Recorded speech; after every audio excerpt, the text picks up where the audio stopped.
Hi, I'm Kader. இனி நம்ம எதை பத்தி பார்க்க போறோம்னா, ஒரு பொண்ணு ஸ்ரீலங்கன் ஆர்மியவே தகச்சு போற அளவுக்கு ஒரு விஷயத்த செஞ்சிருக்காங்க.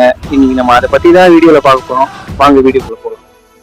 1994ல எல்டிபில இருந்து ஒரு பெண் கரும்புலி, அதாவது கேப்டன் அங்கேற்கனி, அவங்க தன்னுடைய உடம்புல 50 கிலோ எடையுள்ள ஒரு வெடிமருந்தை சுமந்துக்கிட்டு யாழ்ப்பாணம் காங்கேசன் துறைமுகத்துல இருந்து 35 மைல் தொலைவுல இருக்கிற ஒரு ஸ்ரீலங்கன் ஆர்மியோட மொத்த கட்டுப்பாட்டுல இருக்கிற ஒரு கப்பலை சுமார் 8 மணி நேரம் 45 நிமிஷம் 50 கிலோ எடையை சுமந்துக்கிட்டு அந்த கடல்லே நீந்தி போய் இரவு 12:30 மணி அளவுல அந்த கப்பலோட சேர்ந்து அவங்களும் வெடிச்சு சதறாங்க.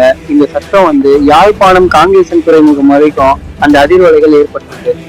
நம்ம தமிழர்களுக்காக வீரையே பணைய வைத்த நம்ம கேப்டன் அங்கேற்கனியை நம்ம நினைவுல வைத்திருக்கணும்.